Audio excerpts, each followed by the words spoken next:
Hi అండి, welcome to our channel. నేను మీ నివాస్ వాల్మీకి.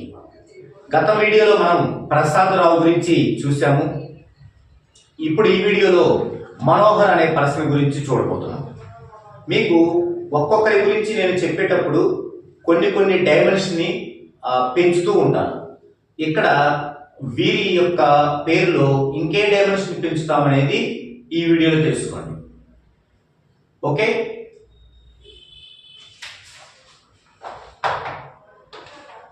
నేము మనోహర్.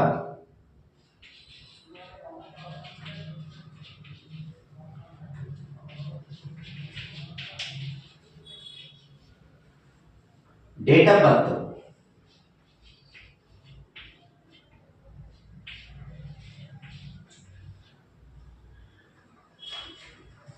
మనోహర్ 10/7/1979. వీరు అడుగుతున్నది ఏంటంటే రెండు క్వశ్చన్లు అడిగారు. ఒకటి, ఫ్యూచర్ ఎలా ఉంటుంది. రెండో క్వశ్చన్ ఏంటంటే నెగిటివ్ అనేది ఎన్ని నెలల్లో పోతుంది, నెగిటివ్ ఎన్ని నెలల్లో పోతుంది. రెండు క్వశ్చన్లు నేను అడిగారు. దాని గురించి మనం చూద్దామండి. మొదటగా ఫ్యూచర్ ఎలా ఉంటుంది అనేది చూద్దామండి. నేను గమనించింది ఏంటంటే దీంట్లో ఇక్కడ ఒక హెచ్, ఇక్కడ ఒక ఆరు యాడ్ అయి ఉన్నాయి. అంటే నేనేమనుకుంటున్నానంటే వీరు సొంతగా నేమ్ కరెక్షన్ చేసుకొని ఉండాలి, లేదంటే ఎవరైనా న్యూమరాలజిస్ట్తో నేమ్ కరెక్షన్ అయినా చేయించుకొని ఉండాలి. ఓకే, సరే. అయినప్పటికీ మనం దాని గురించి ఒక విశ్లేషణ చేద్దామండి. మొదటగా ఈ నేమ్ అనేది అసలు ఎవరికి పనికిరాదు.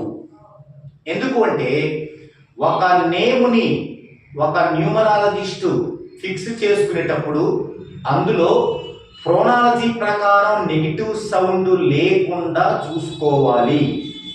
ఇది ఒక రూల్. అయితే మనోహర్ అనే పేరులో ఏముంది? సౌండ్ చూస్తే మనోహర్, దీంట్లో నో అనే సౌండ్ వచ్చింది.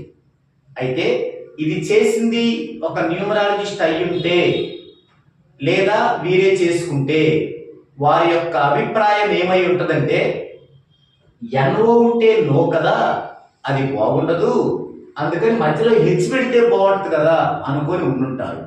ఇక్కడే పప్పులో కాలేసినట్టు. ఎందుకంటే ప్రోనాలజీ అనేది స్పెల్లింగ్కి సంబంధించిన అంశము కాదు. ప్రోనాలజీ అనేది సౌండ్కి సంబంధించిన విషయం, సౌండ్ వైబ్రేషన్కి సంబంధించిన విషయం. కాబట్టి మనం ఈ కరెక్షన్లన్నీ ఏం చేస్తున్నాం? స్పెల్లింగ్ మార్చి ఇస్తాం, అది ఓకే. కానీ దానిలో ఉన్న సౌండ్ మారదు. ఆ యొక్క సౌండ్ నెగిటివ్గా మారకుండా మనం ఎన్ని హంగులు అద్దినా 1% కూడా యూజ్ ఉండదు. ఇది ఫస్ట్ మనం తెలుసుకోవాల్సిన విషయం. సో దీంట్లో మనకి ప్రోనాలజీ ప్రకారం నో అనే నెగిటివ్ సౌండ్ వస్తుంది. కాబట్టి దానికి మిగతా ఎన్ని డైమెన్షన్స్ యాడ్ చేసినా no use, no use, no use. ఇది ఫస్ట్ తెలుసుకోవాల్సింది. ఇక నెక్స్ట్, వీళ్ళు ఏం ప్రయత్నాలు చేశారు, ఎందులో వీరు నెగ్గారు, ఇంకా దేంట్లో వీరు లాస్ అయ్యారు అనే అంశాలని మనం చూద్దాం. మొదటగా అసలు ఇక్కడ ఫ్యూచర్ పరిస్థితి ఏమిటి అనేది చూద్దాం. 10/7/1979. దీని యొక్క ప్యాటర్న్ చూసుకుంటే 10/7/1979. 1 + 7 8, 8 1 9, 9 9 18, 18 7 25, 25 9 34. ఇక్కడ 1 7 10 17 26 అంటే 8 7. సో ఇది ప్యాటర్న్. దీన్ని ఒక పక్కన ఇలా ఉంచేద్దామండి. ఇక రెండో అంశం ఏంటి అంటే వీరి యొక్క స్ట్రెంగ్త్ ఎంత ఉంది, వీరి యొక్క స్ట్రెంగ్త్ ఎంత ఉంది. స్ట్రెంగ్త్ మనం చూసినట్లయితే 1979 7 1. స్ట్రెంగ్త్ గురించి మీకు బాగా అర్థం కావడం కోసం మనం స్ట్రెంగ్త్ మీద చేసిన వీడియో చూడొచ్చు. ఇక్కడ బ్రీఫ్ గా చెప్తున్నాను. 1 36 డిగ్రీల 40 నిమిషాలు, 9 40 డిగ్రీలు, 7 46 డిగ్రీల 40 నిమిషాలు, 9 40 డిగ్రీలు, 7 46 డిగ్రీల 40 నిమిషాలు, 1 36 డిగ్రీల 40 నిమిషాలు. ఇటు ఎన్ని ఉన్నాయి మొత్తం 6 వచ్చినాయి. ఇక్కడ చూస్తే 1 2 3 4 4 16 160. దాంట్లో 120 2 డిగ్రీలు పోతుంది. ఇక్కడ 40 ఉంటుంది, 40 నిమిషాలు. ఇక్కడ 2 డిగ్రీలు. 1 2 3 4 6 24 1 2 26 6 2 2 3 5 5 1 4 16 5 16 21 21 3 24. సో 246. స్ట్రెంత్ అంటే 246 డిగ్రీల 40 నిమిషాలని 6తో భాగించాలి. 6 4 24 1 వస్తుంది, 6 వస్తుంది, 6 6 ఇంకా డిగ్రీలు లేవు. నిమిషాలు తీసుకుంటే 6 6 36. సో 41 డిగ్రీ 6 నిమిషాలు. మనం ఇంతకుముందు చెప్పుకున్న ప్రసాద్ రావులో ఇది చేయలేదు. మనం ఇక్కడ ఎందుకు చేశాం, ఎందుకు చేయాల్సి వచ్చింది అంటే 10వ తారీఖు ఇది ఇక్కడ మెయిన్.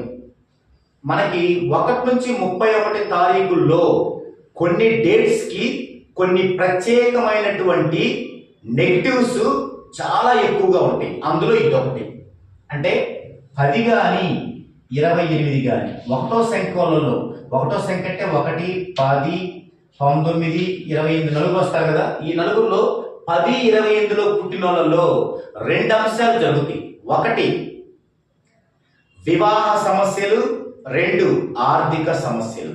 ఈ రెండింటిలో 1 ఖచ్చితంగా వీరికి జరుగుతుంది. దురదృష్టం ఎక్కువైతే 2 కూడా జరుగుతాయి. వివాహ సమస్యలు, ఆర్థిక సమస్యలు. అందుకని ఒక న్యూమరాలజిస్ట్గా ఏం ఆలోచించాలి ఇది స్టార్ట్ చేసినప్పుడు? స్ట్రెంత్ ప్రకారం వీరి నేములో 2000 డిగ్రీల ఫ్రీక్వెన్సీ మినిమంగా ఉండాలి. మరి ఈ ప్రాబ్లం నెగిటివ్ వచ్చింది కదా, ప్రత్యేకంగా అడిషనల్ నెగిటివ్. మరి అప్పుడేం చేయాలి? మినిమం పెరిగింది. మినిమం 2000 కాదు. ఇలా వచ్చిన ఒక్కొక్క ప్రాబ్లంకి మనకి 500 పెరిగింది. సో 500 యాడ్ చేస్తే 2500 డిగ్రీలు మినిమం ఉంటేనే ఇది సాల్వ్ అయింది. ఇది చెప్పడానికే నేను ఇక్కడ స్ట్రెంత్ని ప్రస్తావించాల్సి వచ్చింది. ఓకే, ఇందాక మనం ప్యాటర్న్ చేసాం. ఇది 1 అనుకున్నాం, ఇది 2వ అంశం. 2500 ఫ్రీక్వెన్సీ పేరులో ఉండాలనేది 2వ అంశం. ఈ 2 అంశాలు సాటిస్ఫై అయినప్పుడే అతనికి పాజిటివ్ అనేది ఉంటుంది. సరే, ఇప్పుడు ఏం జరిగిందో చూద్దామండి. ఈ మనోహర్లో కరెక్షన్ లా కనబడుతుంది కాబట్టి ఏం జరిగిందో చూద్దాం.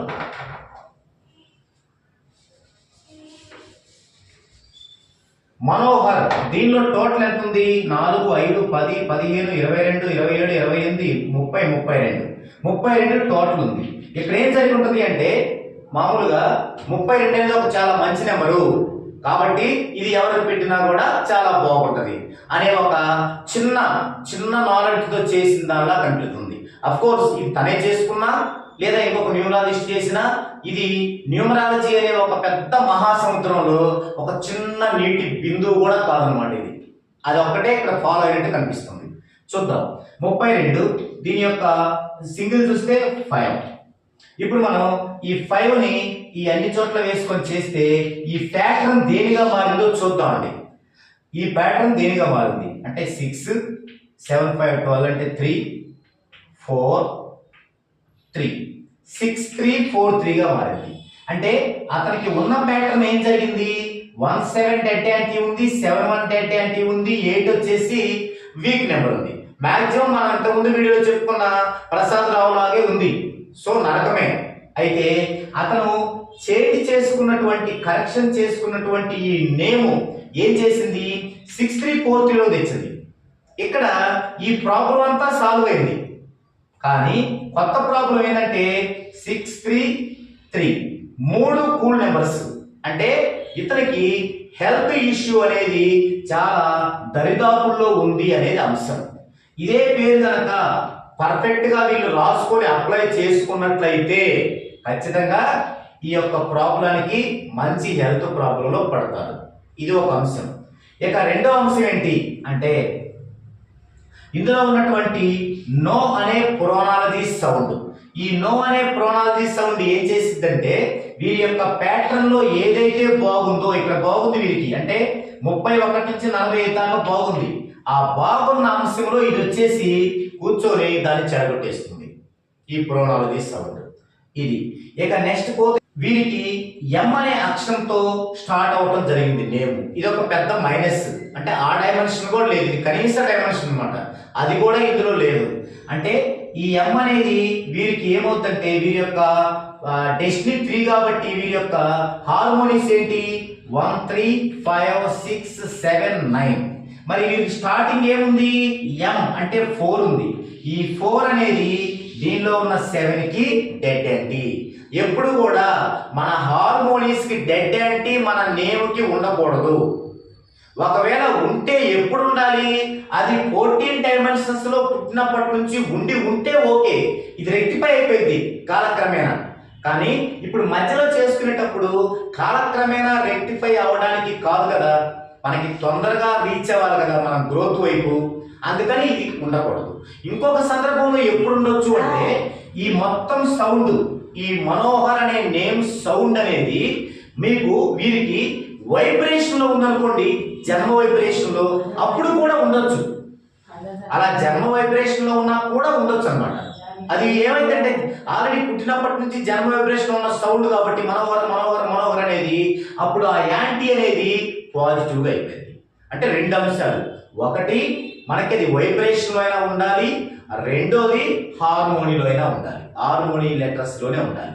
వీరికి ఏ లెటర్స్ లో ఉండాలి AJCLNE, AJCLNE ఈ లెటర్స్ తో స్టార్ట్ అయినప్పుడే పాజిటివ్ అనేది చాలా తొందరగా అతనికి రీచ్ అవ్వడం జరుగుతుంది. సో ఇది ఒక మైనస్ ఉంది. ఇకపోతే ఇప్పుడు వైబ్రేషన్ చూడాలంటే మనకి టైం ఇవ్వలేదు, టైము ప్లేస్ ఇచ్చినట్లయితే వైబ్రేషన్ లో ఉందో లేదో కూడా చూడొచ్చు. అసలు వైబ్రేషన్ లో లేదంటే మనకి ఏ కరెక్షన్ చేసినా నో యూజ్, డెఫినెట్ గా మనం నేమ్ చేంజ్ చేయాల్సిందే. సరే, ఇప్పుడు ఇక ఇది ఇతని యొక్క పరిస్థితి. కాబట్టి ఇతని పరిస్థితి కూడా మనం గత వీడియోలో చెప్పుకున్నటువంటి ప్రసాదరావు గారు లాగే ఇతనికి కూడా ఫుల్లీ నెగిటివ్ ఉంది. ఏది పట్టుకున్నా కూడా అది డ్రాబ్యాక్ అవుతూనే ఉంటుంది, మెంటల్లీ కూడా చాలా ఇబ్బంది పడతారు. ఇదే కనుక కొనసాగుతూ ఉన్నట్లయితే ఖచ్చితంగా హెల్త్ ఇష్యూస్ లో పడిపోతారు. ఇక ఇతను అడిగిన మరో ప్రశ్న ఏంటంటే అసలు ఎన్ని నెలల్లో మనకి పాజిటివ్ వస్తుంది, అంటే మనకున్న నెగిటివ్ ఎన్ని నెలల్లో పెరుగుతుంది అనేది ఇతను అడిగిన ప్రశ్న.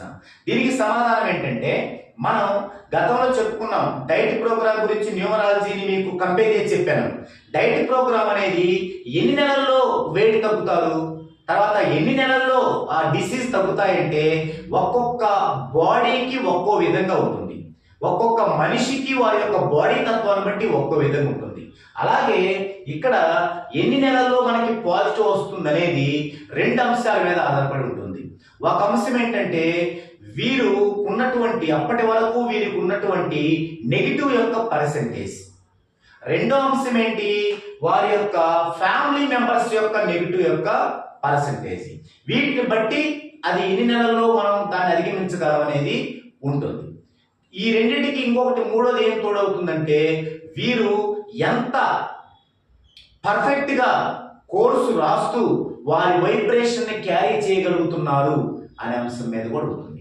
మరి ఇలా వారి యొక్క నెగిటివ్, తర్వాత వాళ్ళ ఫ్యామిలీ మెంబర్స్ నెగిటివ్, తర్వాత వైబ్రేషన్ క్యారీ చేయడం ఇవన్నీ ఎలా సాధ్యపడింది? అయితే మేమేం చేస్తామంటే మా దగ్గర కరెక్షన్ తీసుకున్న వాళ్ళకి ఈ 3 కూడా మేము ఫాలో అప్ చేస్తూ ఉంటాం. వారు రాసిన ప్రతిదీ మేము చూస్తూ వారికి సరైన డైరెక్షన్ ఇస్తూ తర్వాత వారి యొక్క వైబ్రేషన్ లో వాళ్ళని ఎలా నడిపించాలని చెప్తూ ఉంటాం. అయితే మరి ఈ విధంగా లైఫ్ అంతా మా పైన ఆధారపడాల్సిందేనా? నో. మేమేం చేస్తామంటే మా కస్టమర్స్ ని ఈ యొక్క సబ్జెక్ట్ లో గ్రాడ్యువల్ గా ఎడ్యుకేట్ చేస్తూ వస్తాం. ఒక అంశం వాళ్ళు అడిగారు అనుకోండి, ఈ రోజు నాకు బాగుందా లేదా అన్నప్పుడు మనం గతంలో పురోహితులు చెప్పినట్లు బాగుంది బాగలేదు అని చెప్పం. మ్యాథమెటికల్ స్ట్రక్చర్ వేసి ఆ పేపర్ వాళ్ళకి వాట్సాప్ పెడతాం, ఎందుకు బాగుంది అంటాం. బాగలేకపోతే ఎందుకు బాగలేదో క్యాలిక్యులేషన్ చేసి వారికి పెట్టి చెప్తాం. మరి ఇలా ఒకసారి అడిగారు, 2 సార్లు అడిగారు, 3 సార్లు అడిగారు, 4 సార్లు అడిగారు, 5 సార్లు అడిగారు.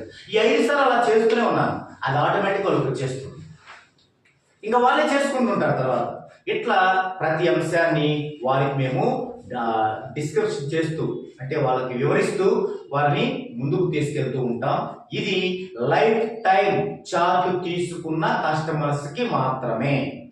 మిగతా కస్టమర్స్ కంటే కొన్ని లిమిట్స్ ఉంటాయి. కొన్ని వాళ్ళు అడిగినవి వాళ్ళ చాట్లో ఉన్న వరకే చెప్తుంటాం, వాళ్ళ చాట్లో లేనప్పుడు అవి చెప్పడం అనేది సాధ్యపడదు. సో దీన్ని బట్టి మీరు ఏ సర్వీస్ తీసుకోవాలి, తర్వాత ఎలాంటి న్యూమరాలజిస్ట్ని ఎన్నుకోవాలి, ఇవన్నీ కూడా మీరు మంచి స్పృహలో ఉండి నిర్ణయించుకోవాల్సిందిగా నా మనవి. ఓకే, నెక్స్ట్ మరో కస్టమర్ సందేహంతో మరో వీడియోలో కలుసుకుందాం.